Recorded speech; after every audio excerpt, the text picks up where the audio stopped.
show that a quorum of board members is present at this meeting and it has been duly called, and that a notice of this meeting has been posted in accordance with Texas Open Meetings Act, Texas Government Code, Chapter 551. If you will, join me in saying of the Pledge of Allegiance. I pledge allegiance to the flag of the United States of America and to the republic for which it stands, one nation, under God, indivisible, with liberty and justice for all. All right, you may be seated.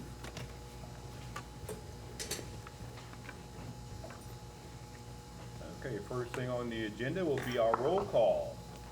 And our members that are present, Ms. Debbie Villagomez. Here. Mr. Sean Glovier.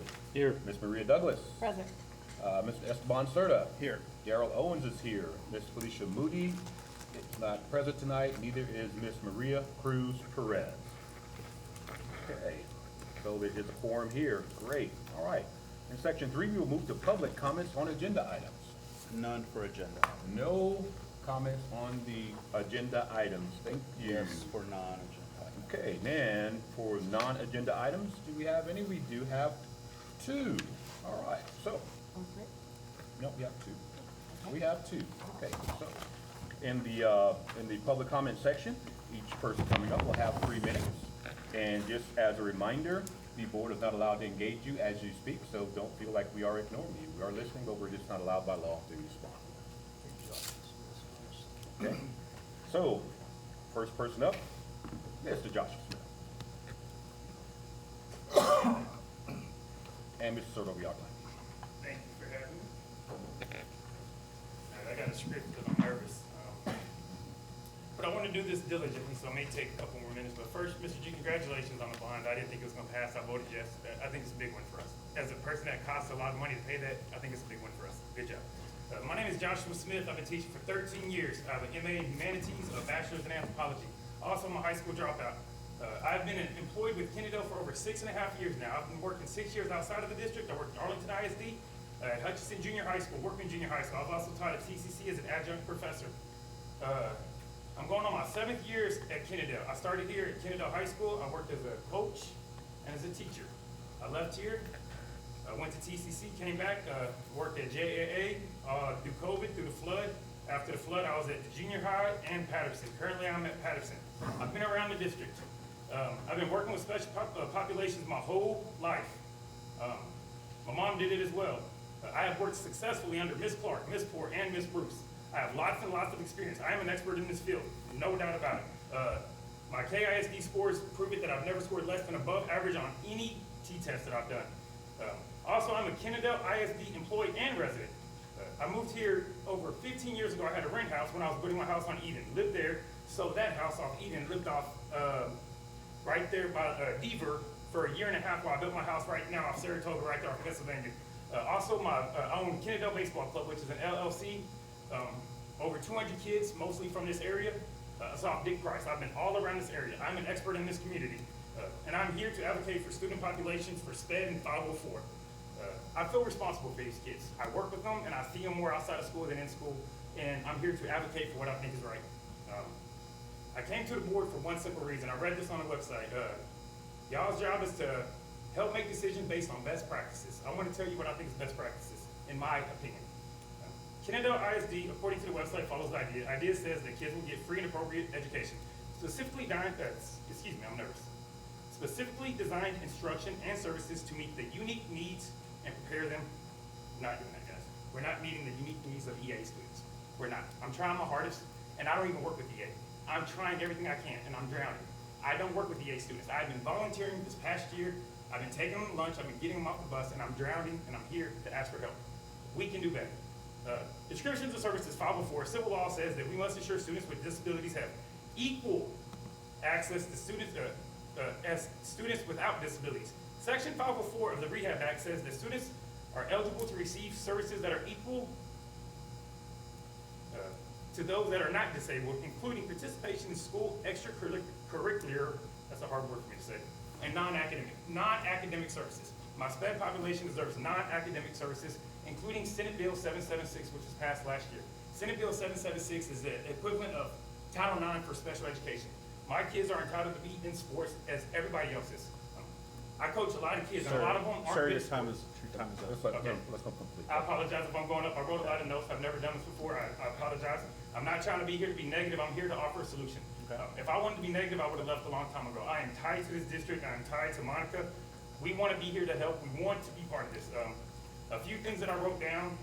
We need to satisfy faith, and we need to satisfy idea. Me and Monica have been brainstorming about this long and hard on my own time. She's been meeting with me very politely, entertaining all these stupid ideas that I have, and we came up with some. We need to celebrate our kids. What we're doing is we're not providing enough enriching activities, such as eating in the cafeteria, going to a gym to play sports. And we have a responsibility to follow TEA guidelines with fidelity, guys. We do. This is not a choice. TEA guidelines, and I'm not saying this in negative. I provide these services. We must provide, according to Texas Education Code 74.37, all students with all athletic abilities, including students with disabilities, physical education for 30 minutes of rigorous activity a day. Rigorous. Moderate to rigorous.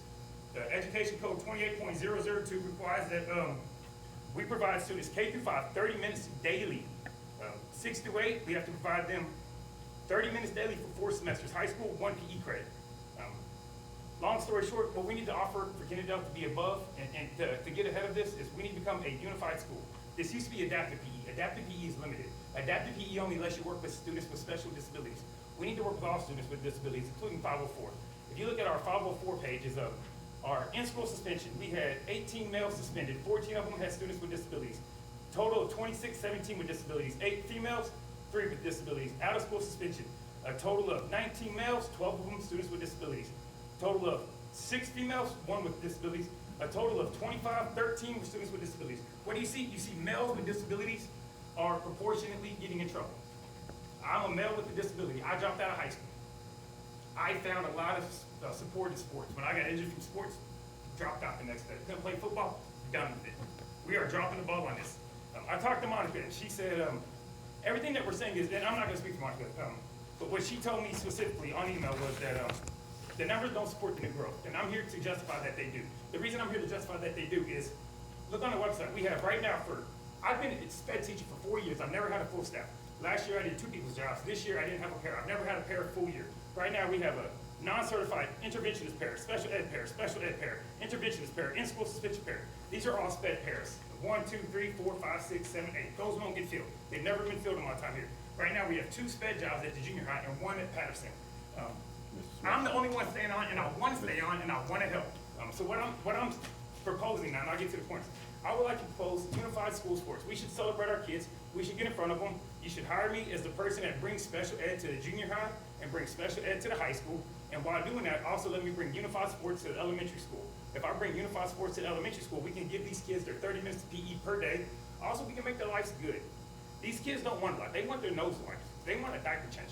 Right now, we've had every person at Patterson change a diaper because we're so busy, and these kids need it. So what I'm asking the district is to consider is bringing on a unified sports person, and one person to do it with fidelity, because if we're doing it with pairs and we're trying to full staff it, we're not gonna have a full staff. We haven't had a full staff in years. Right now, look at the sped jobs, it won't be full. Okay. But if we provide the opportunity, we can give these kids a smile, and a smile goes a long way. Thank you, I know I went over my time. Thank you, sir. Thank you, Mr. Thank Smith. you. Thank you.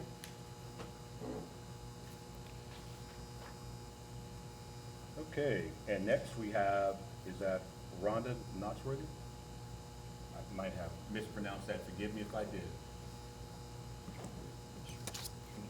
You still doing the time? or- Okay, so let's get 5.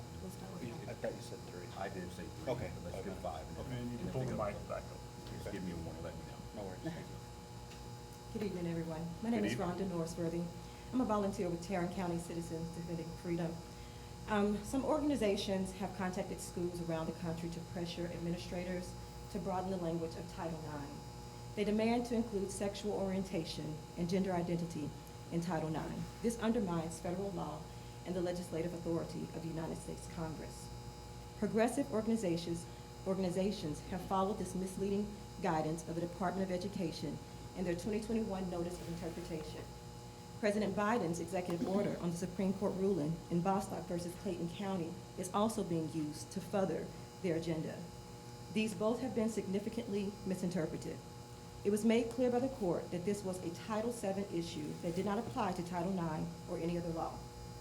The Supreme Court in Bostock emphasized that sex-based employment discrimination consistent with Title VII was unconstitutional. It explicitly refrained from applying their ruling to Title IX. This renders the Department of Education's NOI in the executive order null because it expressly contradicts Supreme Court precedent. A federal district court in Texas affirmed that sexual orientation and gender identity are not protected categories. Title IX must be read in the original context in which it was drafted in 1972. Sex under Title IX was understood to be biological and binary. In the Bostock case, the Supreme Court stated that the people's representatives are the ones who must amend Title IX. This makes it unlawful for unelected officials, including school board members, to assume changes to Title IX in the absence of approval to amend Title IX, a power reserved exclusively by Congress. I would ask you to consider this information before acting on the coercive tactics by organizations intentionally misapplying Title IX. They are attempting to push a political agenda that would eradicate Title IX sex-specific protections that require Title IX to be faithfully understood as it was at the time it was drafted. A serious consequence of this misapplication includes the erosion of student privacy stemming from the rights of students to use sex-separated facilities and to participate in sex-separated sporting activities. To prevent this from happening, I urge you to take my statements into account as you are faced with decisions on Title IX. This information was emailed to you guys, and I do have hard copies, if I could give them to you as well. Thank you. Thank you. Thank you.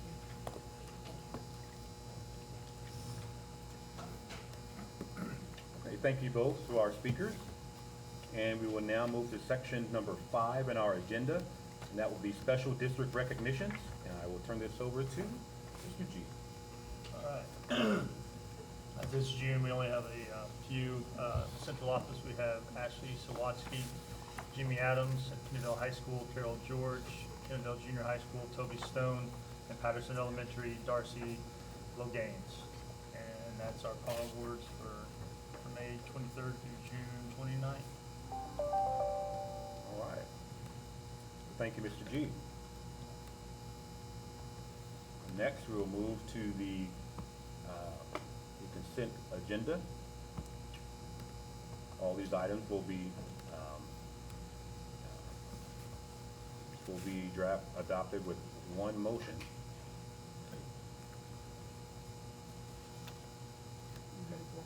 And I am ready for motion if someone sees fit to make. I move to approve items under the consent agenda as presented. Presented, that is by Mr. Glovier. Second. And second by Ms. Maria Douglas. At this point, we'll take a vote on approving the consent agenda. All in favor, let it be known by aye. Aye. Any opposed? And that motion passed unanimously. Okay. And we will now go to section 7 of our agenda. Wait a minute, sorry about that. Little bit of 7A. 7A, yep. And 7A, and for informational purpose, I'll turn it back over to G again. Okay, so once again, we have an update coming up, 121. So you have the information, preliminary information, first reading, so we're not going to go into a whole lot of details on it, but there's not very few, there's only a few local policies in there. Some of those we don't even have policies that match up with it, and then there's one about law enforcement, doesn't even really apply to us, so there can be very limited stuff that does, and you can kind of review that, and then we'll go into more detail at the next meeting.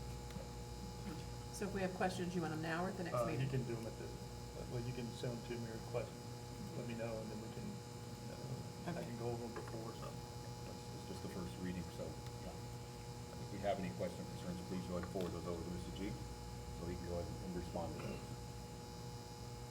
Next one is 7B, which is Kennedale Junior High Boundary Survey and Drainage Analysis. I'm gonna have Robert Gamble come up and explain what's going on here. Good evening, board members. I believe you have in your packet a proposal from Gale Engineering to provide a variety of services related to the junior high.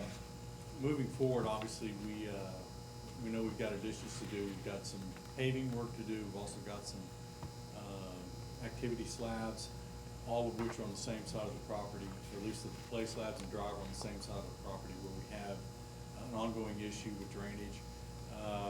So the three parts to this proposal are, one, to do a boundary survey, to actually define where the school district property line is so that we can compare that to the available plats for the contiguous property. The second part of it is a topographic survey, and that's where we go through and we look at the elevations for the entire site, because anything we do, we want to mitigate any drainage issues related to discharge from the property after that. And then finally, the current, the new development guidelines for the city of Kennedale require any property that's gonna have additions on it, have a development plat and development strategy for that property.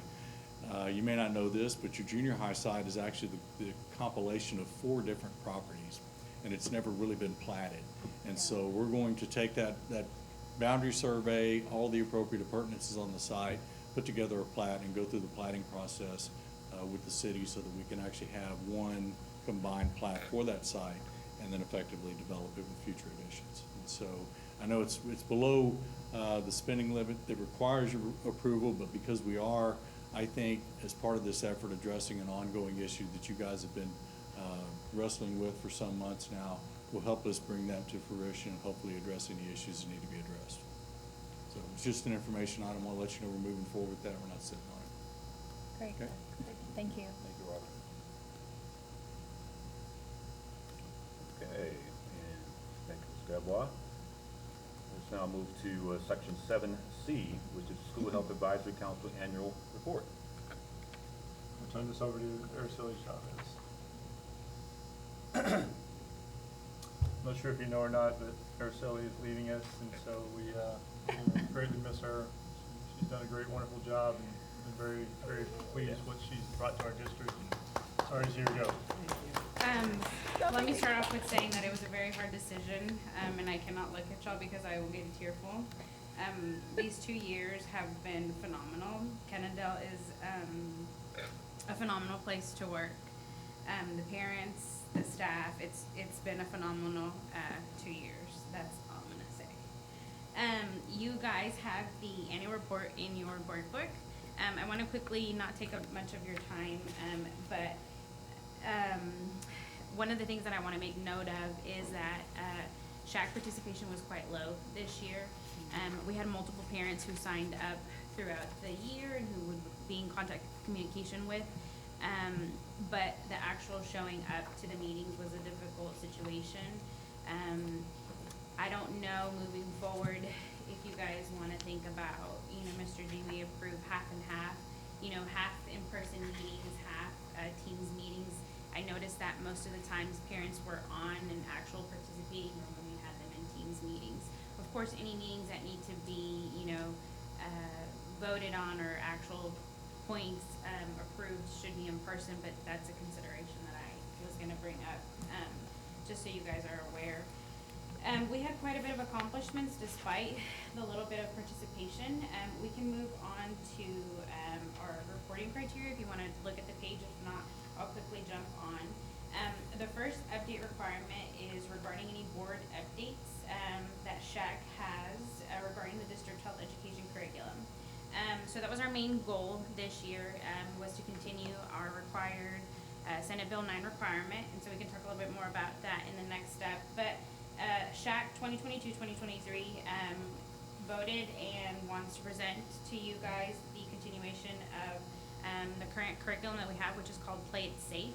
It's something that Dr. Gu's team has been doing for a very long time. The counselors work with the Women's of Tarrant County, and they come out and they provide the required TEKs that are in regards to basically human trafficking, dating violence. We can go, I have the points in a little bit. Hold on, give me 1 moment.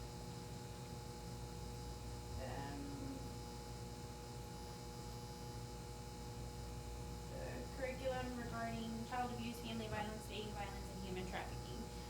So I held 2 public meetings with the SHAC members that were there, and we played video clips of the second step and Play It Safe, which all meet the criteria that's needed, so we are moving forward with that. The next step is we are not making any modifications to the actual Aim for Success, I know it's changed its name, which is the curriculum that was voted on during last SHAC's term. And then we can go over a little bit of some of the activities that we actually completed. So we, as a SHAC, were able to fulfill the voting and approval of unassigned medications for our district. So just so you guys are aware, all our campuses will have EpiPens available, which are dose appropriate for adults and for pediatrics, thanks to Dr. Igani. And so I came up with a protocol that'll meet our nurse standard criteria and our district criteria. That's in our nurse hub. Mr. G has it. So that'll be an annual thing that goes in.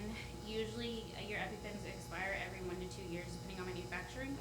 So if Dr. Igani continues to agree to have our current protocol and orders up in place, we'll continue to have EpiPens across all our campuses that are unassigned. So in the event of an emergency that a child does not know that they're allergic to something, we have the capabilities and orders to administer the EpiPens. We also I came up with a protocol, and SHAC voted on the use of stalking or being preventative with Narcan. So we have a actual substantial substantial stash of Narcan. We have some that we acquired from the pharmacist through our budget, and then through Dr. Devlin and Mr. Rhines, we were able to actually obtain about 20 more kits that we can get about every 2 months. Not that we would need it, but we have the capabilities for that. So those are some of the unassigned EpiPen Narcan that we voted on. This year, SHAC participated in the first community resource fair. That was something pretty cool. Went out to the Kennedale Library, and parents were involved in a lot of just like health resources. And so as SHAC, we were present, and we were able to kind of get more involvement from parents there. So that's an annual thing that the library is going to do, and has invited us to continue every year. And then, as always, we made sure that we were following all processes and procedures in regards to keeping our SHAC website updated. There are a couple goals that the SHAC committee came up with for next year. The first goal,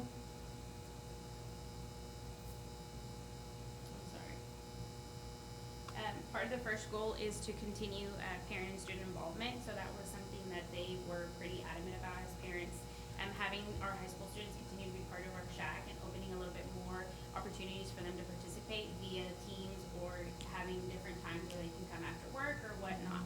And then obviously increasing parent participation, and as well as volunteering through SHAC is what they've requested for. So that is a little bit about the annual report. Is there any questions?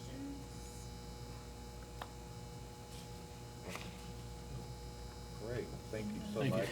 And again, you will be missed tremendously. So missed. Thank you guys. Thanks for coming tonight and doing this, so. Yes, always. Do I need to stand up here to give the actual recommendation Oh, for the next step? It's the next. yeah, go ahead. Okay, so let me give the formal. All right. Oh man, I exited out of it. All right, So SHAC 2022-2023 term is recommending the continuing use of the Play It Safe program, if approved by the board members, for the continuation of our health curriculums. Okay.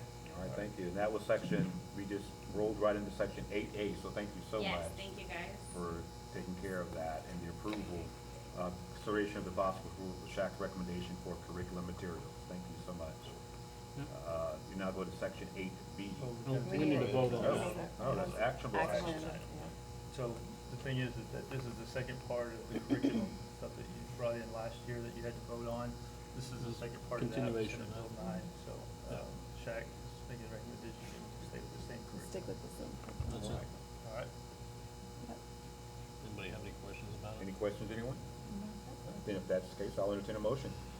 I move to approve the recommendation of the SHAC regarding curriculum materials on human sexuality, child abuse, and family violence. And that is the motion made by Mr. Globe here, and Mr. Esteban Sertor has seconded.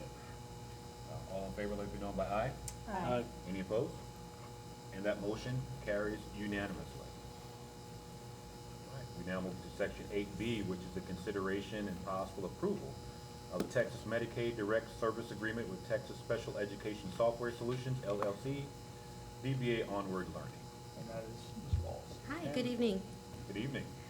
You should all have a copy of the proposed contract with Onward Learning Solutions, which is a Medicaid SHARS billing company. Medicaid SHARS billing has undergone some significant changes and new procedures, laws within the last year, really starting in November. A lot of these changes and updates and procedures are regarding billing submission, certain prescriptions required for services such as speech therapy, occupational therapy, services that we provide to students on a regular basis. The timeline for submitting the services that we do provide, and also the documentation that our staff, teachers, therapists, are all required to collect in order to submit for billing, and then for the district to then become reimbursed with some of those funds by Medicaid. And so we have actually met with a few different companies, and also with Mr. Adams. He was with us when we met with these companies to look for we currently use a service that we haven't had a lot of success with collaboration training, things of that nature. And so we met with a couple of different companies that offered a lot more training, easy access for our teachers to be able to have the data collection, submit, and just ongoing progress monitoring of students in general, and then ease of submission for SHARS billing. They also, Onward does also offer mock audits to ensure that we are in compliance with the appropriate documentation to help, just in the event of an audit by TEA or SHARS Medicaid. And so I am proposing that we do have a contract with Onward Learning and be able to begin the process with training our teachers and working towards just being a lot stronger in understanding of the Medicaid SHARS billing practices, especially with all of the updates. Do you have any questions? I do have a question. I see Yes. that it's, the contract recommends that the effective date will be July 1, 23. So there is a waiting period, 60 days, Mr. Adams?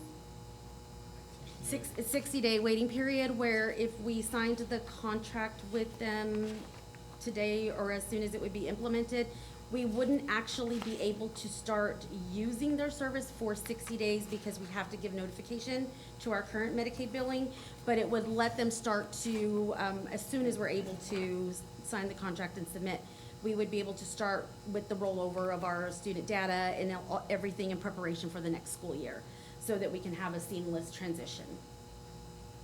So it's July 1st, which is Saturday, but it wouldn't start until the contract's signed and submitted and all of those pieces.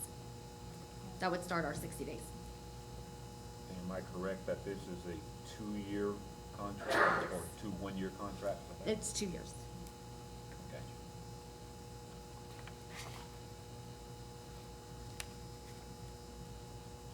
Commissioner questions from anyone? Anybody?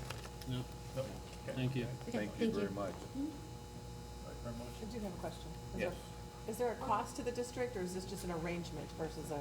There contract? is a cost, and we have a cost with our current vendor right now, and it is percentage based. Mr. Adams could probably speak more specifically to the cost aspect of it, but it is based on a percentage of what we get reimbursed. And so the more that we're able to bill for and be able to recoup, we will have to pay that, but That's one of the Which reasons why we're having you approve it, because the numbers right now, Mr. Adams says it's about 25,000, but if we recoup more, You could- Currently what we're paying, it it'll could be about the potentially be same above with the new that. it company could also. potentially be more. Okay. So right now, you're saying our cost for the same service is 25,000 with who we currently have. We're expecting the cost to be about the same, Right. but we could be, Recouping. depending Could on, be a little more, a little less, depends on how Many. fully staffed we are whenever we do our cost report. and the submissions that the billing reimbursements. Okay, so is the one that we use currently the same way of like a percentage of what we get Yes. reimbursed? Okay, yes, okay. So based on our, We get about 400,000, it's 6% is our fee, okay, so 24,000 or 25,000. We were Okay. trying to increase what we were recouping. right, Right, which The they other would- company is not helping us in that manner, and so that's why we want to switch the company, so we can recoup more. gotcha. But it may be a potential more cost because we're recouping more. Recording more, right, right. So what is this percentage? You said the percentage currently is about 6%. This is 6%. This is 6% as well. Okay, so really the fees are not more unless we recoup more. Right. Which And is then a as good we thing. recoup more, it's Yeah. still just a 6%. We'd still Correct. gain the other Correct. percentage. Yes. Right. Okay, Our current provider is in Houston, at Region 4, and Onward is Austin, it Austin? Austin. Okay. So Closer- also, the Region 4 is also tied to Houston ISD, and that's really another It's a consideration situation. why we would like to Yes. switch and get out from any of that. so in addition to you were saying the training and things like that that you liked about them, basing your recommendation, do we have like what their track record is in percentage of recouping or submissions or? They did do an analysis just based on our current amount of students that we have consent on currently. And it was slightly higher than what we're currently getting, but that's also, we do have our, one of our special programs staff, who is dedicated to that part of it, and she's been working on pulling, making sure we have consents, if we don't, contacting parents, so, we've already, as we've been talking with them and they're looking at just numbers, we actually look to be, it would be an increase than what we receive. And I have talked with, some other directors that in the area, in the DFW area, who have switched to Onward. So I wanna get their, how are they supporting your staff? How are they supporting your district? And so I've had nothing but great feedback so far, from those that I've spoken to. Okay, awesome, thank you. Thank you. So- What is the amount of money that you said about 400,000 is what we're kind of getting currently? Yes. Okay. Okay, I'm sorry. So with the way in which they operate, are they expecting any additional support from our staff? Are they gonna put more burden on our staff than previous providers? Actually, what we're looking at in the way that their system works, and they have even an app, and so when we met with them, we met with the different companies, we did have some of our service providers present in just the initial meeting, so I had a couple of speech pathologists there, behavior interventionists, because we are looking at this also as a way to help our teachers track progress on all of our students, and then be able to connect it to their IEP progress reports, and just to really help make it one easy process rather than a bunch of pieces. And the service providers who got to play around in the system with trial students all reported that they found it very easy to use. And so the training that would come with that would be them providing training, and then also training our leadership team to be able to support the teachers and monitor. But the service providers who got to play in it said that they really liked the features and the ease of use. It seemed to be something that was much more user-friendly for them than the current system that we're on. It has the opposite, they're gonna provide more support than what we were getting Yes. for our staff. And so Yes. that was a big consideration while we were looking at it. Absolutely. Any additional questions? Sounds pretty good. All right. Thank you very much. Thank you. Mr. President, Yes, sir, Mr. Glovier. I move to approve the Texas School Medicaid Direct Services Agreement with Onward Learning as presented. Proposed by Mr. Glovier. Second. And I believe that was Ms. Douglas. All in favor of the motion, let it be known by aye. Aye. Any opposed? And that motion passes unanimously. Thank you all. Then we now go to section 8C, as consideration and possible approval of the 2023-2024 compensation package. And Mr. King and Mr. Adams come down.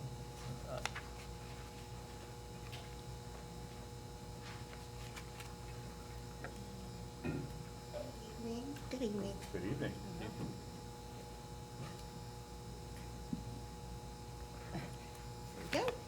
So it is my privilege to stand before you tonight and give you the proposed 23-24 compensation plan.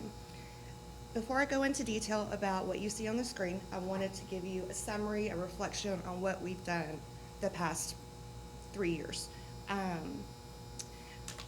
In June of 2021, we began really analyzing our salaries and where we align with other districts similar to us in enrollment and staffing, and other districts that we're close to in the Metroplex that may be much larger.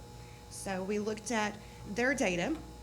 We looked at compensation plans from other districts. We looked at the TASB salary survey models. We also looked at UEA teacher ranking list to get as much data as we possibly could. So we used that and looked at, in detail, all of our staff, the positions held, in comparison to the data.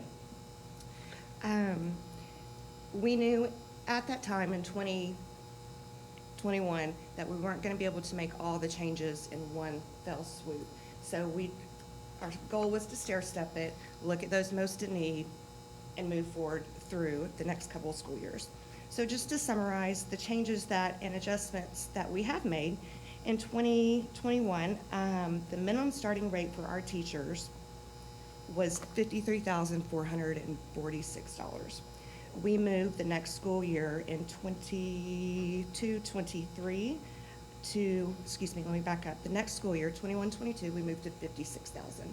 22-23, this current school year, we're now at $58,000. We're looking at going to $59,000 for 23-24 to be more competitive and comparable to other districts. If you hold a master's degree and you're a beginning year teacher, you're going to start out with an annual school salary of $60,250. In 21-22, we also moved to increase all of our stipends for coaching, CTE, department head stipends. They had never been touched since they were implemented. And implementation date goes back, however long. So we adjusted, reset all of our stipends, and then the following year, we actually increased them again. We have been able to maintain a 4% increase over the last 2 years for all of our food service, custodial, paraprofessional staff, where historically you'll see it was 2 to 3% for this group. We've also shifted from a beginning starting rate 2021 for our custodial and food service. They were at $9.21 an hour. Yes, so the following school year, we went to $11. Last year, we went to $13 minimum starting to get more in line with what other districts were offering. We also have been able to provide 3% increases over the last several years to our professional staff, such as our principals, assistant principals, diagnosticians, and counselors. So that's kind of our history, where we started, and now we're going to reflect on where we're at today. We want to propose to you tonight a $1,500 salary step increase for our teachers. Along with that, I already mentioned, would give them, with a master's degree, $60,000. This increase will also allow the district to remain among the top 20 on the UEA ranking list for 0 to 5 years of experience teachers. And then also allow us to remain within the top 10 for teachers with 10 plus years of experience. So I'm very proud about that. Also looking to move our paraprofessional, custodial, food service staff a 4% increase. This will allow for a minimum of $14.69 per hour for those hard to fill positions such as special education and intervention classroom support paraprofessionals. Our food service and custodial staff will move up to $13.26. And then we're looking at doing a 3 to 4% market analysis for a group that we haven't touched in the past. We know that our professionals, such as our counselors, diagnosticians, our assistant principals, that's an area that we've needed to look at, and this year we've made that a priority. Looking to do a market analysis among those groups, our professional support and those specialists and adjust accordingly based on the market comparison and competitive rates.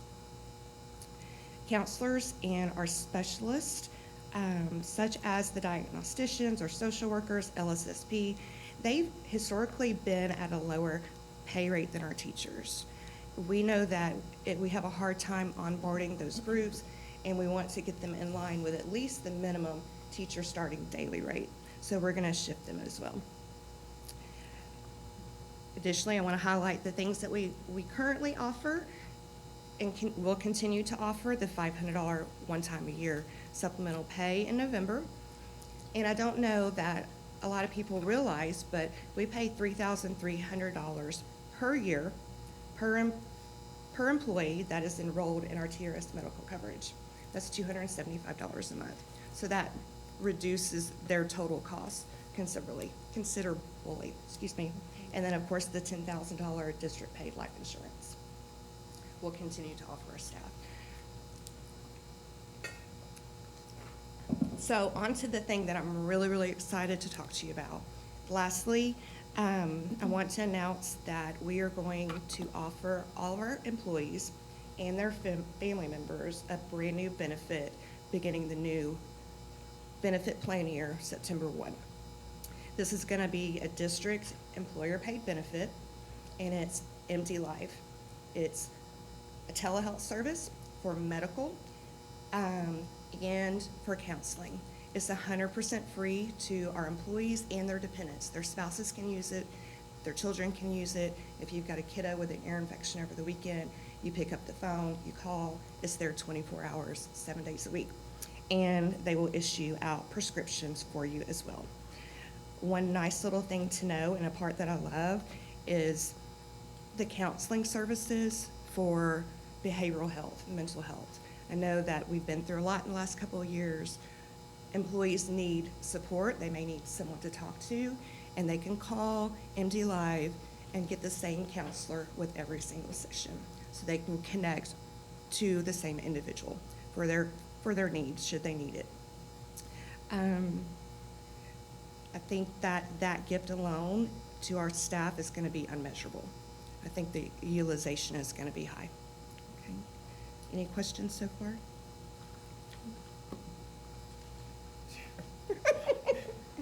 Can you go back a little bit for me? Okay. I want to go through some of the specific job categories that you Okay. mentioned. So I was following Absolutely. you for the teachers, the paras, food service. I got that, what's on here. Mhm. But more specifically, when you talked about the market analysis for our counselors and social workers, let's start there. Okay, Can you tell absolutely. me what we're doing with counselors and social workers? Okay, so when I pull data, I'm looking at specifically TASB and the average minimum among Region 11, all districts, among districts in Region 11 with similar enrollment, and all districts. So I'm looking at all these different things. And I'm looking at minimum because, of course, that's the easiest for me to navigate. Looking at the minimum average with that data versus our minimum starting amount, and comparing the two. So where do we fall in line between what's competitive and comparable with other districts, and where are we at, and how do we need to adjust so that we can be competitive and get this group in. The counselors specifically and diagnosticians, at some point in years past, they were probably in line with our teacher scales, starting daily rate. But as we have given a $2,000 increase to teachers, a $1,500 increase to teachers, which is well deserved, I see that it's fallen out of line, and now they're lagging behind in a daily rate. So we're going to increase the daily rate to at least the same daily rate as a teacher. I want to say the daily rate for our counselors beginning for 22-23 was about $305, and teachers were, can't do the math in my head, maybe 10 more. I do know that looking at the scales, proposed scales for the upcoming year, it would put the counselors at 315 $315? plus about one What's that? 315? Okay, So I just did math. 315. It would put the counselor starting at 317, and our other support, like diagnosticians, at the same daily rate as our teachers, 315 and some cents. Did I help clarify? Yes. Okay. Now, for our social workers that have like master's degrees? They're in the same category. Same category? Yes, ma'am. Okay, all right. And then you also mentioned principals and assistant principals. Yes. Can you So tell it's me the what we- 3 to 4% professional Three- market adjustment? So looking at the same platform as what I just explained, taking the data, comparing it to where we're currently at on the scales, where the competitive market is, adjusting to at least be in line with that average, and that could be a 3 to 4% increase depending on, and I'm still working through the numbers on that. It's a little time consuming, so. So have we not decided if everyone will get 3 or 4%, or will it depend on where that person's salary is and how much it'll take to bring them up to the minimum? Yes. Okay, the last one. Yes. Looking at where each individual is at and how much it would take up to 4%. Each job title. Yeah. Okay, to where it needs to get up to. Yes, But to we're be looking con- at someplace between 3 to 4% for those categories. Correct. Assistant principals and principals. Correct. Okay, gotcha, okay. And then diagnosticians, we talked about, counselors, social workers, and then other administrative department heads? Same with them. 3 to to 4% market analysis for all of our professional and specialist staff. So it's gonna be from our assistant principals, counselors, to our directors, our purchasing specialists, all of those individuals. Gotcha, okay. And when will we have like final numbers? We have a good estimate currently. I've been running data. We're looking at an increase. Last year, we increased how much? 1.8? It was very significant. We're looking at about 1.2, and that's, I would say, on the high side. And keep in mind, that's with all of our positions, all 420-ish positions being filled. What percentage have we run at being filled? 90, I want to say about 94 to 96%. Okay. So we got about 420-ish, we run about 94 to 96%. That filled, fluctuates. And we're looking at about 1.2 million increase to do this? Yes. Okay. Yes. So what does that do to our percentage? We were about 80+%. The good news is everything else is going up too, so, and the percentage is probably will go up. We're currently at 82%, 81, 82. Currently at what? I'm sorry, I can't hear you. Jimmy, go to the mic. 81 or 82%. So it'll probably go to 83 to 84. And what we're talking about is percent of our budget for salaries. Right. Just for people listening. So currently, we're at 81 to 82% of our budget. These increases would probably bring us to 83, 84% of our budget for salaries. Yes. Okay.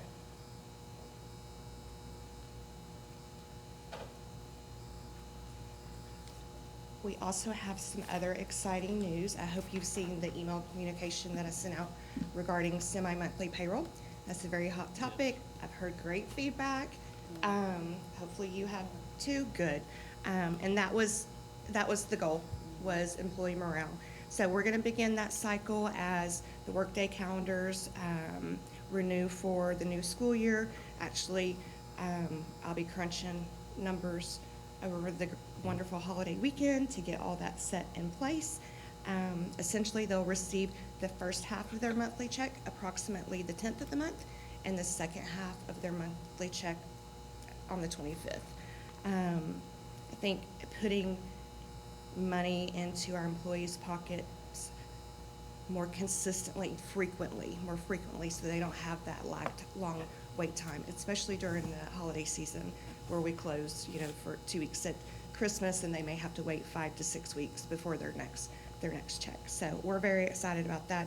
I did want to share, I'll wrap it up, I did receive a really nice email from one of our educators when I sent that email out, and it really meant a lot to me, and I just wanted to share that with you guys. The educator said, "Thank you all who are helping make this happen.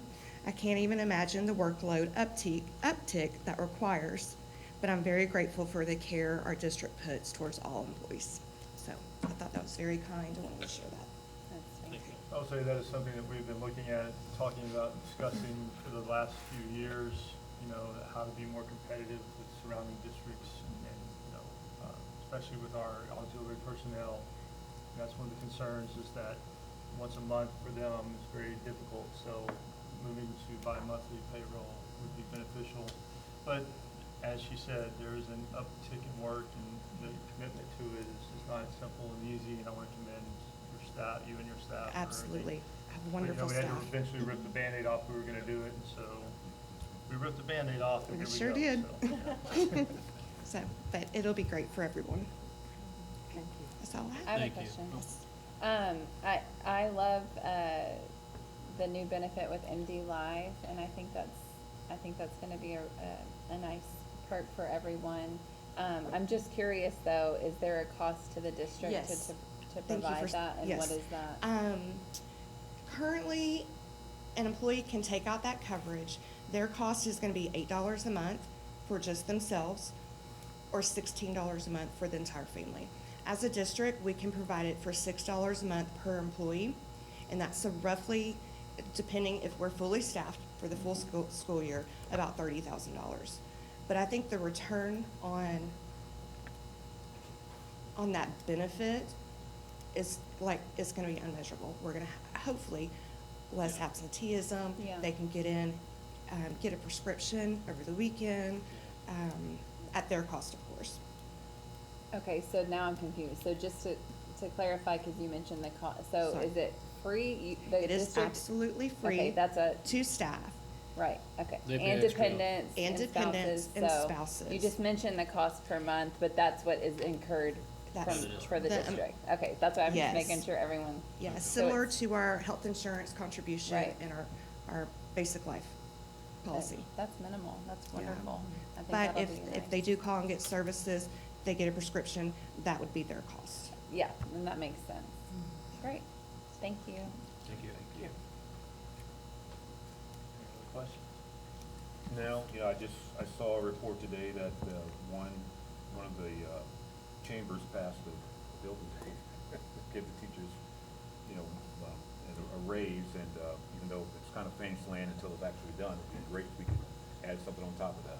Well, you know, that's one of the concerns also, is that anything that the state does, they're not gonna do before we have our new budget established, and that was something that was discussed at SLI, and, you know, we're very cognizant of, but the reality is, we've gotta set our scales, our salaries, we gotta move forward, we don't have any, you know, I guess, crystal ball of knowing what they're gonna do. If they do it, it will be on top of anything that we do. Yeah. But I do know that the Senate's version today, Mr. Adams and I had this conversation earlier, that their wording is that it's a stipend and not a raise.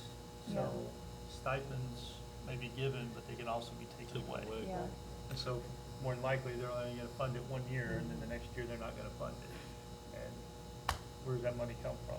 So, if the state gives it as a stipend, that's on the state, but we're trying to be practical with what we're doing, you know, in our district, and be, you know, be competitive and move forward, but also don't put ourselves so far out that we can't get back from it. And so that's where we're kind of looking at. And we've had this conversation before, you know, we are we're the smallest school district in Tarrant County, and we're probably the smallest school district in Dallas County as well. So in the Metroplex, we are the smallest school district, and we are expected to compete with all of these big giants around us. And, I was you know, gonna and I think when mention you- the same thing too, because even when Ms. King was mentioning where we rank, that's in comparison to massive districts that 6A, we are, 5A 6A, districts. 5A schools that we are just, you know, we lose teachers and staff too because they're just down the street, but we are this big. So I am so impressed and so grateful that we can, you know, do what we can to help not only retain but recruit high quality staff in our district. And I was also going to mention too that at SLI, I went to a few sessions in San Antonio about how every district is just having to get creative with ways to you know, of course, it's about money too, but I'm so glad that you mentioned all of the things that maybe sometimes we forget about that are definite benefits and add up, for our staff, so, all good things. Thank you so much. We have significantly, And what tiny district can continue to increase every single year, so it's really wonderful, and I love all It definitely calls. the other perks. Thank you. Thank you. So Ms. Villagomez, we need a Yeah, motion. I would love to make a motion to approve the 2023-2024 compensation package as presented. Second. That motion was made by Ms. Villagomez and second by Mr. Glovier. All in favor of the motion, let it be known by aye. Aye. Any opposed? And that motion passes unanimously. Thank you all for supporting our staff. We now move to section 8D, which is the consideration and possible approval of property and casualty insurance renewal. all right, Ms. Mode is out ill, so Mr. Adams will present that. Usually we don't get our renewal till August. Mr. Bundridge has helped us out a great deal, other than the amount of dollars that's included. Our renewal for our property and casualty insurance will be $625,391. A lot of our problem comes from being in the Metroplex area. Everybody had lots of hail last week. I'm sure they had lots of claims. We had them out here and looked at our stuff. There was nothing serious that they found. Some air conditioning units got dinged a little bit, but I mean, they get dinged all the time, so as long as the insides are still running, it's okay.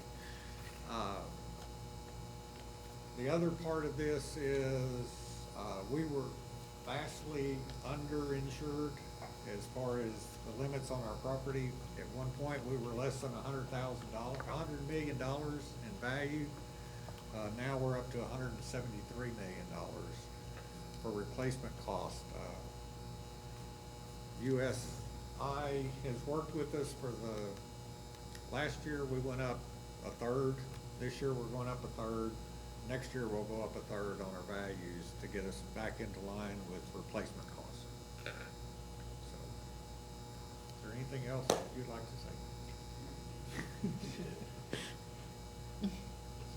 So it's a significant increase, but we knew the increases were coming, and insurance costs across the board are going up statewide for all school districts.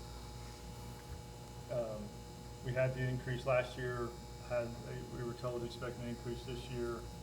We could expect another increase next year. I mean, that's part of it. I mean, I can speak to that, but I mean, the costs are going up, and inflation and everything else, and I the just wanna occurrences point that out- they've had are gonna,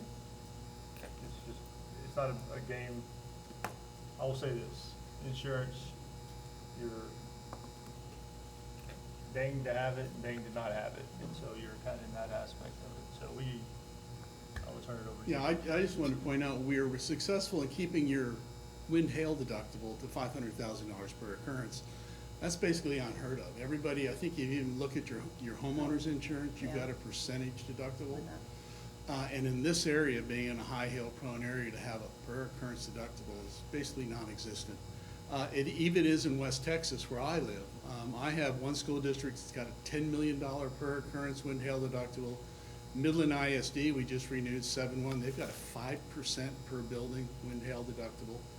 All their rates, everything I delivered since May 1st on my public entities, the minimum has been a 45% rate increase. I have accounts on the coast, 100% rate increases. You all didn't get a rate increase. All you got was the what we agreed to at TPS. So when they did your appraisals to get you to 100% what replacement costs would be, that premium would have been huge last year. So what we did is we do a third, to keep your premium so you didn't hit you all at one time. So basically, you didn't get any rate increase, and you got to keep your wind hail deductible. And I asked Eileen to put it on the agenda now, because we're having an unusual amount of hailstorms in this area now. They usually come in July and August and September, but they're coming now. They've been coming since May. And if you all wait to bind coverage and you have a hailstorm in July and you haven't approved it and we haven't bound coverage, then TPS has the right to pull their quote and change your deductible to a percentage. And Eileen showed a 1% deductible as an example. You won't get a 1% deductible. The minimum I'm seeing is 3% in this area now. Per building. That's the facts. Yeah. I've been doing this 40 years, and this is the worst property insurance market I've ever seen. I mean, carriers are pulling out. Every time there's a hailstorm in Texas, another insurance company pulls out a writing in Texas. Travelers Insurance Company, they're huge. They're non-renewing every public entity that they have in Texas, except a few cities and counties, but any school, no longer writing. I know that we talked about this, last renewal period, the step up, the stair step, whatever we wanna call it, to get there, but still going from 437.7 to 625, that kinda tough, but I guess sometimes being a pretty independent is still not bad. I get a monthly newsletter from an insurance company, and one district that they were talking about are not doing any kind of coverage this next year. Oh my God. They're gonna gamble. Strategy.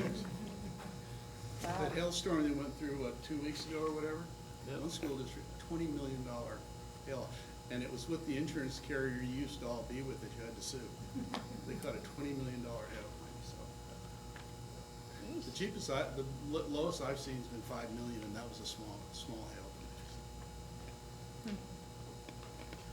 Any questions? It just is what it is. Thank you both. Reality for us. Yeah, reality, Sucks sometimes not sometimes. easy to, what was that again, Mrs. Cliff? It sucks sometimes. Yeah, that's one way to put it. However, we've not made a decision to gamble, No, so we're gonna. let's not do that. We're going to have some coverage, so. Mr. Serta, if you will. All right, I make a motion to approve the district property and casualty insurance renewal as presented. Motion by Mr. Serta. Second. And a second by Ms. Villagomez. All in favor, let it be known by aye. Aye. Any opposed? And that motion for renewal of our insurance policy passes unanimously. We now move to section 8E, which is consideration and possible approval of change of order of the JAA renovation project. Over to you, Mr. Gavlois, again. Board members, what we're working with here is a little bit of an accounting maneuver, if you will. We have been addressing what I'd like to refer to as scope gap. If you guys recall, we brought Huckabee on early to begin the design of enhancements to Arthur, and then we had the pipe burst, and they had the slab damage, and so between Blackman Mooring and Brooks and district work and the design, when it all came out and we got ABG in there to do the renovation work, there were some things that needed to be addressed. We've been addressing those, but we've been handling it out of contingency. And my recommendation after looking at it was we need to kind of put that money back in contingency and address these first floor specific needs as a change order so that we can effectively account for it, pass that on to the insurance company and say, hey, these are associated with the water damage at Arthur. So that's what this is. It's related to things that, like pipe insulation, the PA system that was missed by the adjuster, some electrical reroute and changes that had to be, during the demo, we either found issues or did some demolition, didn't get picked up in the design of the renovation work. It's about $82,000 and change, and it'll be submitted to the insurance company for reimbursement. But this allows us to put those funds back in the contingency of the project and account for them specific to the claim with the insurance company. Any questions? So is this, we're only doing this because it's over 50,000?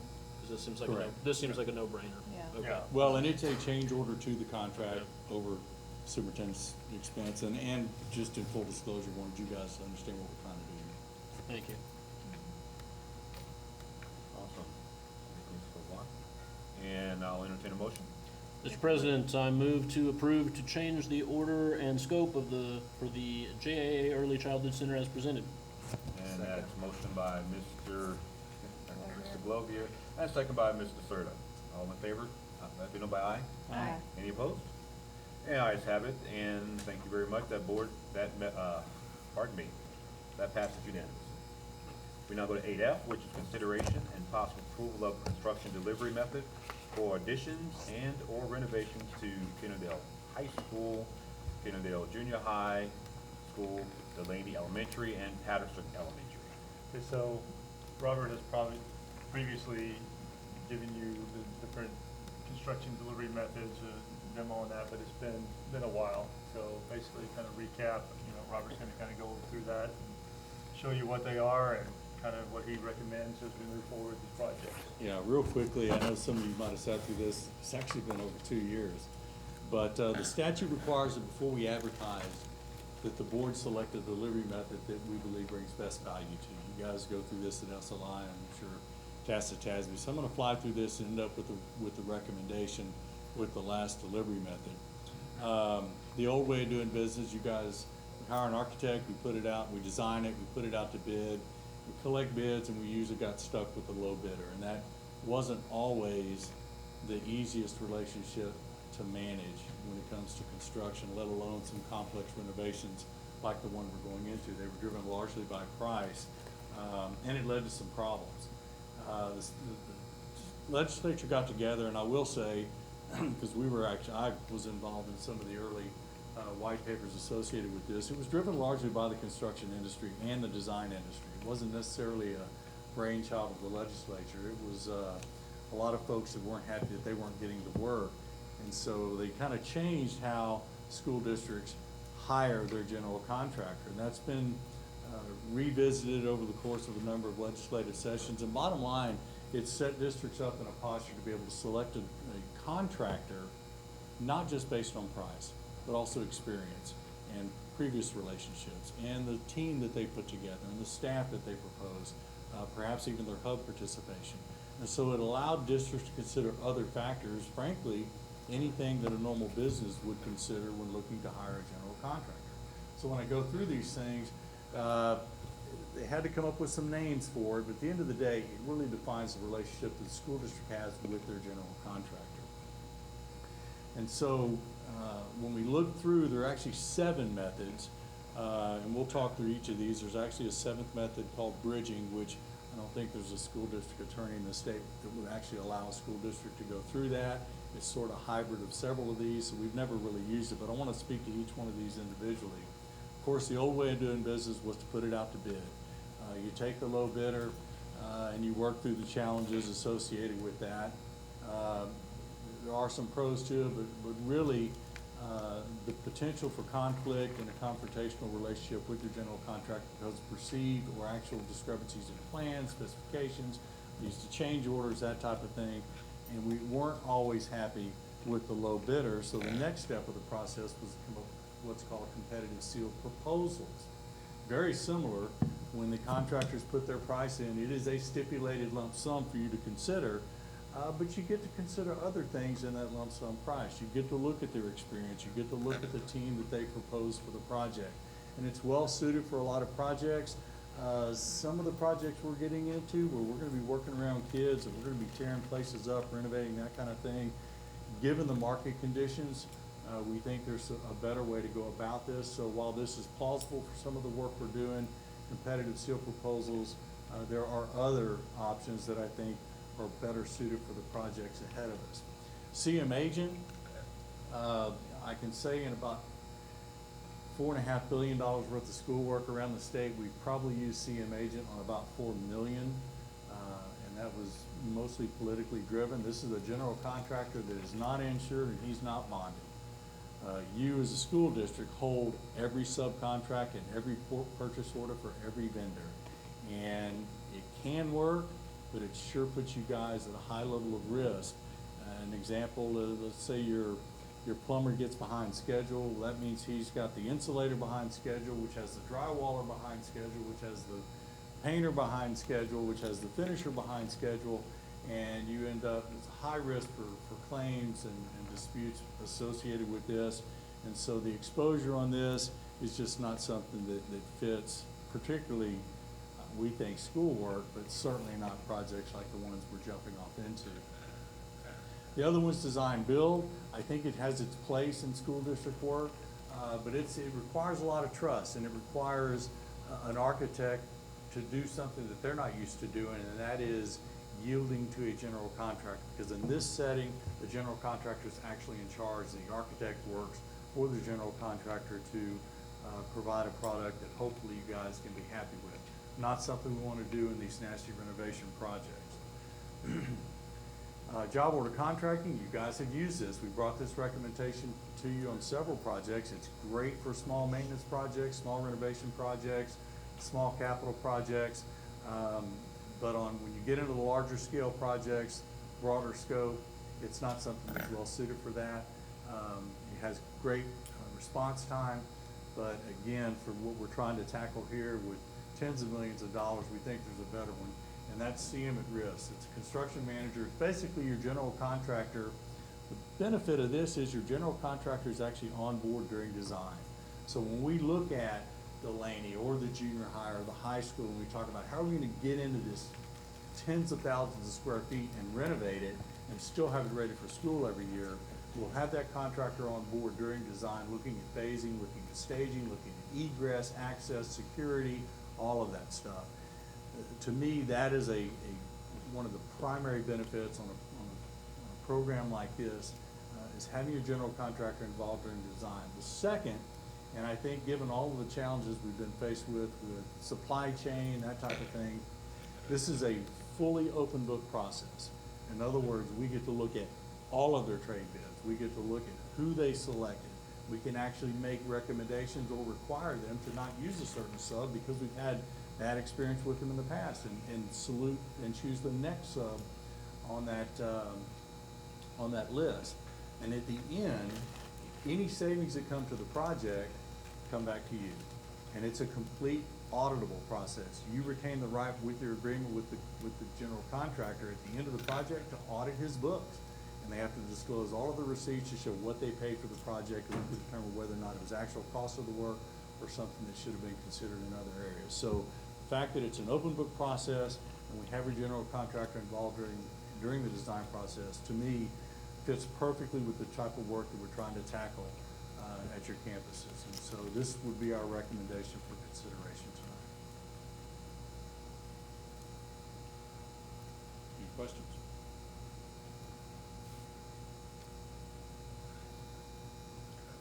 Well, it's not the first time I've seen the presentation. Yeah. So thank you for going over it again. I understand the necessity of having it. I'm still good. Yeah, thank you. It's helpful for people to know. Thank you. You guys have to vote on it anyway before we can even advertise. That's the other, why are we picking a contract? We just passed the bond. Truth is, there's a lot of work to be done. It'd be great to have them at the table with us while we're doing that. Yeah, makes sense. So I think it's worked well for us in the past. Yeah. What we're doing. Yeah. Absolutely. So with that, I move to approve construction manager at risk as the preferred delivery method for additions and or renovations to Kennedale High School, Kennedale Junior High School, Delaney Elementary, and Patterson Elementary as presented. Second. Okay, that motion was presented by Mr. Glovier and it was seconded by Ms. Douglas. All in favor, let it be known by aye. Aye. Any opposed? That motion passes unanimously. Thank you, sir. We now move to 8G, consideration and possible approval to delegate authority to the superintendent to negotiate, finalize, and execute contract with Reliance Architecture for design services related to additions and renovations to Kennedale's junior high school, and additions and renovations to Patterson Elementary School. So at the last meeting, you decided to stay with the architects that we have. Yeah. This is just basically allowing me and our attorneys to finalize contracts with them to move forward with the projects. Robert's here if you have questions. I think we've been over this before as Yeah. well. So, Mr. Serta? Do you have a question? No, I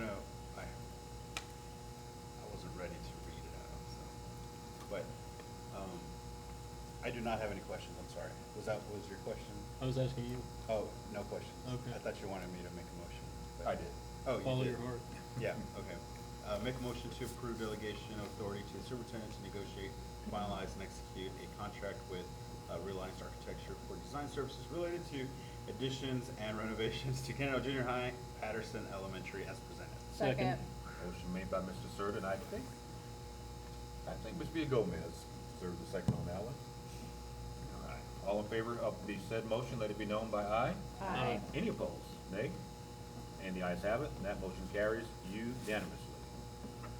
We now move to section 8H, which is the consideration and possible approval to delegate authority to the superintendent to negotiate, finalize, and execute contracts with Huckabee for design services related to additions and renovations to Kennedale High School and renovations to Delaney Elementary School. So the same thing, It's the but for same thing. Huckabee.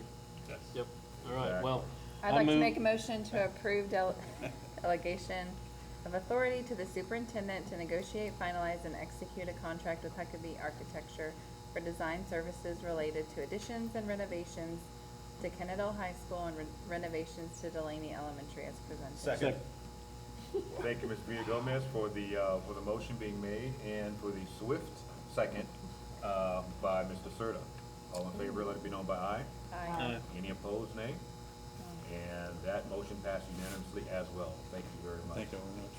Thank you. Thank This you. enthusiasm holds for next year. Thank you. It's exciting. It is exciting. You know, these projects we talk about, we go through a lot, we went through the bond process. I know. and It is exciting as we get close to getting them. Yeah. Has anyone driven past Arthur recently? I drove Yeah, by there they're on the way here. Drove, okay, I did as well. Paint's going All up. the excitement. Yep, There is exciting. exciting. There is So, exciting. Moving and grooving. I think that's deserving of excitement as well. We now move to section number 9, which is superintendent's report, so I will turn it over to our superintendent. All right, so the first thing is my evaluation in July. So we had talked about possibly having a special meeting to just deal with that and not have to put it in with the regular meeting. So we had suggested the 20th for that meeting. Hey, be careful, Robert. 20th of July. 20th of July. 20th of July for the next meeting? That is going to be for a special A meeting. special meeting. For the 2. Yeah, I'm good. Yeah, I don't even know. I'll check it out. Good. I can do it. Everybody good? Yeah. Okay. That will work. We're going to have a little bit of a challenge for the regular meeting. Okay, so you want to skip down to talking about next meeting date, so we can address that? Yes, why don't we do that? Okay, and we'll come back up. Okay. So, So we will make an adjustment. We'll move down to our next meeting date for our regular board meeting, which is currently listed as 10A. I'm out that last week. I'm out of town that whole last week. The of whole last July. week, the 31st? Oh, no. I get back. Oh, I could do the 31st. If that was a question. 31 July? Yes. Monday. Monday. So that would be, if we can do that, I think that would work for everyone. Everyone present, yeah. Everyone present, okay. All right. which So is we the have a date. majority. Another So date. that's our regular meeting? That'll be our regular meeting. Yes, so Okay, and just to And clarify, then we're going to, it's at 6 o'clock? Yeah. The regular meeting, special meeting is also at 6? Oh, so special meeting will be on the 20th, right? mhm. It'll be at 6 o'clock also. okay. And then regular meeting is on the 31st, and it will be at 6 o'clock as well. Okay, everybody good? Works Yeah. for me. Got it, all right. Tracy's got it, so. I got it too. So remind us. Will we have documents and stuff to look at before that Yes, that's special what I was meeting? gonna go back up to. so we can Really, jump that's back. already been emailed to you. So I emailed the revised Yep. tool to you all earlier, and so you can review that and make sure that the changes that were made or what everybody agreed upon, and then let me know. I will present documentation to you the week leading up to the 20th, so hopefully the week of the 10th, I will get documentation to you, my data for everything, and then you can review it, and then we will have the evaluation on the 20th. Sound feasible for everyone? Yes. Okay. that's Yeah. the best, course of action. You know, remember last year when we did this, I believe we were here till about 1:30, Yeah, so. I remember it well. Yes. Bring a snack. he said. Well, We I should, remember yeah, it, 'cause but we're it, doing special I don't. meetings.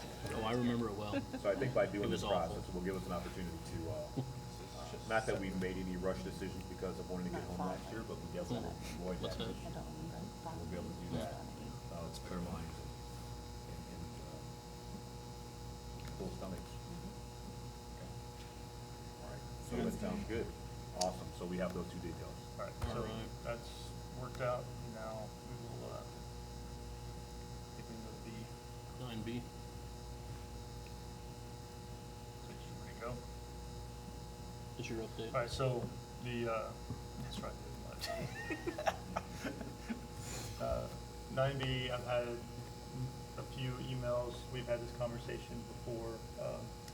I've also had a petition of names from students, to, and community Staff members. too, yeah. To Yeah. rename the Performing Arts Center after Mr. Oaktai. And, I believe that, I'm in favor of it, but that's me. I mean, I don't have a vote, but I mean, that's, my recommendation would be, I think that's something considered. At his farewell performance, concert, not his performance, but their concert, there were so many past students and people that he had worked with that showed up at that event, that it was just phenomenal to see the impact that he had on so many people's lives. And so that, to me, was a telling sign that, I think that this would be the right thing to do, so. So I've never been around discussion about naming anything after someone. What's the historic process been for something like that? You're the most tenured person on the board, so I can't tell you that. I'm sorry. And, You'd have to ask someone before us. a lot of these buildings were named before I got here, so I have no idea what the process was. So I guess the question is, do we have anything in writing as to what a process? The policy, there's no policy Okay. for or against it either way. Okay, so we don't have any process. Tracy already checked on that. Okay. Yeah. So my only thought is just kind of moving forward, I've seen cities and districts kind of get themselves in a quandary when they don't have some kind of process in place. So I'm all in favor of it as well. But I think it would be nice to probably put something in writing, if it's as simple as we receive petitions from the community or the schools, and then the school board considers it, we take a vote and we rename.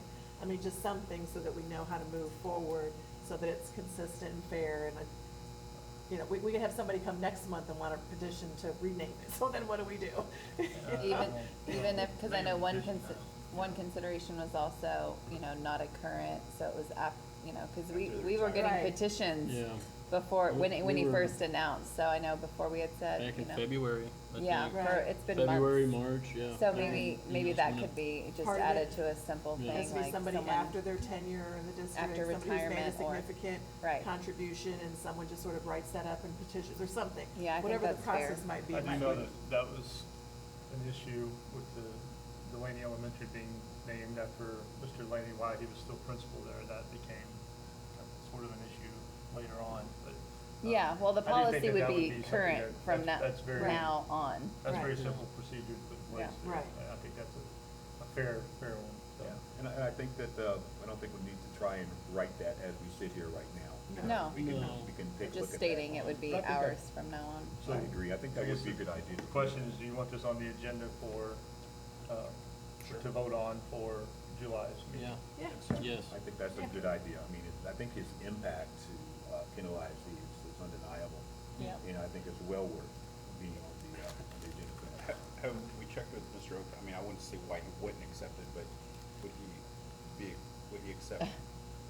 I think That he'd man be is very- hunting I think now. as much time as he put into the program, and I will say this, I've never seen it be about him, it's always been about the kids. The students. But I think that's an honor that he would greatly appreciate. Mm-hmm. But I can talk to him if you'd like me to. I mean, I've spoken to him about it before, because I've told him, people are coming up to me Yeah. at the grocery store, and they will come up, because they want to tell me, this is what I want you to do. And I'm like, okay, thank you. I think I sent the email from the stage during graduation so that we could talk about this, because it was a discussion there too. We talked about it multiple times. We've talked about it many times. Yeah. Yeah. Yes, so agree to put it on Alright. next month's. Let's So do it. July. Yeah, that's Agreed. it. All right, next one, kind of stole some of my thunder, is the Early Childhood Center. Yeah. Sorry. The paint, and actually, it's just a primer right now, but The it's, white- it's the white white primer, but, the colors will start coming after that, but it's a process, and they've had to, power wash, and then they have to tape off everything, and then, Yeah. then from there, then they've got to seal everything to make sure that it's all sealed up before they go back with it. So it's taking a little bit longer. At our meeting on Wednesday, I voiced my concerns about when's the paint gonna start going on? And so, lo and behold, the paint's started going on, so here we are. And then, once again, everything is tracking. I would like to schedule time. I don't wanna call a meeting to sit there, go over. I would rather maybe go over in like groups so that we don't have a quorum, and I can take you through and show you what's going on with the building. I'd like to do that the week after next, so we did the 10th. So if you'll get with me and let me know when you might be available, text me and let me know what time you might, maybe we can set up a couple people going in at a time. Or y'all get together and say, hey, me and so-and-so wanna go. And that way we can go through and kind of see what's going on. I will tell you, there's still a lot going on in the other half of the building, so we're probably gonna stay more on the right side of the building, the two-story area, and, just explore there for a little while, and I'll show you. But I will tell you that the playground's in, now they're starting to bring in the base and the turf and all that stuff will be coming in this week. The, playground, the play set inside the indoor gym is already up, so it's massive and it's pretty cool, so. I'm very, very excited about Council. what's going on, so, I mean, Yeah, the castle. yeah. Yeah, that looks cool. Yeah. Okay. And that's kind of my update with Mark. All right. You have in your packet the end of year enrollments, we kind of projected out over the years, so, I'm looking at the possibility of open enrollment at other campuses besides just the high school. As you see, our numbers will significantly start dwindling over the next few years if we stay with the enrollments that we have. And so being able to open that up to where, the only way we get money is from students. And so if we lose students, we lose money. And so being able Concern. to keep money in the district, I'm gonna propose that we open up, open enrollment to more campuses than just the high school. So, and I'm gonna visit with our principals and make sure that that's feasible before we jump down that, especially at the junior high school, but looking at the numbers, I think we'll be all right there. Would that stick And with this? we're not talking about hundreds of students at one campus, we're Yeah. talking, maybe 6 per grade level or something like that. And would that stick with the same committee-based approval and? Yeah, so same procedures, it will, not just anybody can come, but they have to meet certain criteria, the criteria that we have set. Okay, that's pretty much my That's fine. report. All right. So your expectation for, when do you think we make those, recommendations, or do you make those recommendations for something else? Well, we've already have it, I'm just gonna expand it, I mean, I don't know if that needs to be voted on or anything, but. I think as per the policy, it does not. Huh? I don't think, as per the policy that we voted on last year, I do not think that's required. Okay. What was the question? If we, I'd have to bring it back to you and make a recommendation to have it approved to open up to other campuses. And you're thinking not, because we've just voted simply on the high school. We voted to allow him to make the decision to Yeah, he's allow it. saying no, that shouldn't The be an policy applies to the district. Yeah, policy. We didn't write a gives you the policy authority that to only do it. applies to the high school. It was based on availability of seats in classrooms. And if there are about to be available seats in other buildings, I don't see why it needs to come to us to be approved. Right, it's just a matter of how we Just did it let's last just get it done. Yeah. That's what needs to happen, so. Yeah, and, All right. Tracy and I will double check with the policy and make sure that there's nothing in writing that says that it has to, so. All right, sounds good. If there's think that would be availability and it's okay in the policy and it's the same process as what we've been doing, then. Yeah. It will be the same, yeah. Yeah. We're not, I'm not. It's not a change. I am It's not like we in have favor of just huge having numbers. general open enrollment and first come, first served. Right. That's not, it's more, they will meet certain criteria to be allowed. I'm That's- okay with that. That's worked well for us. Mr. Cagle's been very happy, very pleased with I'm okay with that. the Yeah. students that we've brought in, so. Very cool. Okay. Okay, so we'll now move to section number 10 of our agenda. We've already done 10A, the upcoming meeting dates and times. 10B, the ice cream social, new hire orientation. And this is something we do every year, and, you know, it's hosted in here. Dr. Vu and her staff make sure that we have the ice cream and everything, and so it's kind of a big festivity. You can make it to it. The date's already set, so it's in the afternoon at 3:30. I don't have the date I'm out. pulled up, but I'm coming. I don't know what happened there, with just on my screen, all of a sudden it just July disappeared. 27th at 3:30. 3:30, yes. 3:30. Oh, Okay. 3:30. 3:30 to 4. Right All here. right. July So 27th? Put that on your calendars if you can make it, and. I encourage any and everybody who can to come. I love coming. I'll be in Florida though. Yeah, 27? That whole week I'm out, Yeah, remember? I won't be here either, because I'll be out of town. I'm gonna have to eat y'all's ice cream. Yeah, no, right, I have John, to, you it's and I on- got I it. got you. I wish I could be here. All right. I'd love to be here, but unfortunately, I will not be able to. Let's just don't overbuy ice cream this year. I think we Oh, whoa. bought a whole lot of ice cream. last Disregard that. There are freezers that we can use and save that ice cream. year. Yeah. We can I come feel back like we later. need a mini freezer here for our We're going to have clothes. a- All right. So let's move to section 10C. At SLI, you know, we all attended a lot of different, workshops and functions, and, you know, one of the things that did strike me is that there was a group there talking about helping to impact the, some of our historically underperforming kids. So the Texas Caucus of Black School Board members, offered us an opportunity to become, entire board, become members, so we might be able to understand it and use some of the things, the knowledge they've gained about how to make those groups to, how to impact them in their numbers of all kinds inside the school district. So this is something that we've been, that I brought to the superintendent's attention, and I thought it'd be a great idea if we were to take them up on that offer. This is not an action item or anything, so I think it's just a matter of,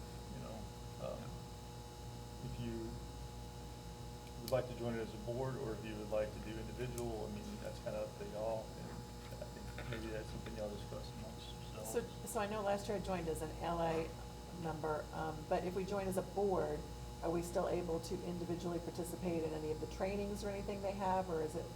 I don't know the details on that. Okay. I know it's like, $50 a person, I think, or it's like, I think 500 for the board to join. Okay, something like that, gotcha. so. Right. So my understanding is yes. Yes, everybody would still be able to. Everybody is gonna be. Able to get all the benefits, participate in whatever training, whatever they're offering. Okay, I think You're like. saying it's more expensive to join as a board than individually? Probably so. I guess so, because it's $50 Sure, for 'cause it's- individual and 500 for a board. We only have, Seven members. I would like to join, but, I mean, I'd rather do individually and save some money. Is there a benefit to joining as a board? I think that would be what I'd want to find out, because if there's different type of workshops they would do Yeah. from a board level. Oh, maybe, okay. So, you wanna do some more We research need to on it? know more about it. I'll do some more research on that and bring the Yeah. findings back to you guys. Maybe this is a tiered plan. And the higher up the tier you go, you get more More stuff, benefits. yeah, more benefits. So if we go in as a board, we would get more access to what Okay. they're, Mhm. if it's like that, then Might it be makes worth sense to it. join as a Yeah, board. I agree. Yeah. So I guess in order to have that information, I need to do more research and bring that back. Yeah, well, I think it sounds like we're open to it, I don't know, yeah, absolutely, we just need to know the details. Okay, all right, so I will do that and bring it back to you guys, and hopefully I'll have the information for you at our next board meeting. Thank you, sir. Okay. All right, so then we now move to section number 11, our personnel. Mr. G, that's on you. And we have we're still hiring people every day, and we're still getting resignations every day. I mean, our deadline for the 45-day cutoff is next week. So we could continue to get resignations up until that time. That's been some people's, I guess, the way they like to do it, is wait till the very last minute to turn in a resignation. But, that's the law, and so we we continue to hire and we continue to get those as well. So you see the new hires and the ones that have retired and moved on and resigned, and that's pretty much it. You know, unless we have any reason to go into concerns or need to go into closed session on personnel, that's pretty much a wrap. So. I just have a couple of questions, either for you or Brandy. The staff that leave, I've read the resignations and the retirements, but they also do an exit survey, correct? When, are we generally presented with that, or do we need to specifically request to review those? You did- Provide that to you, probably July, maybe August. Usually we do it at the end of the For summer. all of our resignations we received, we're still receiving resignations that way I can encompass the whole period next month. So I can provide you summaries in the next month or so. Okay, perfect. So maybe And I think July. that's part of our dashboard reporting, so scorecard reporting as well. So, I mean, we usually do it whenever we finish The up end the of the summer. hiring, or the new summer, and then move into, before we move into the next school year, so. Okay. I'm just wondering if maybe we could have whatever we have for the July prior to closing out superintendent evaluation as well? Is that possible? Okay. And then, I'm not sure, I can't remember what it's called specifically, but I think we also do kind of like a climate survey for all of our staff at some point.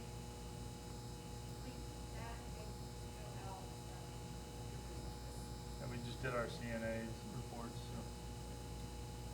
We talked about bringing it in July. Bring it in July as well?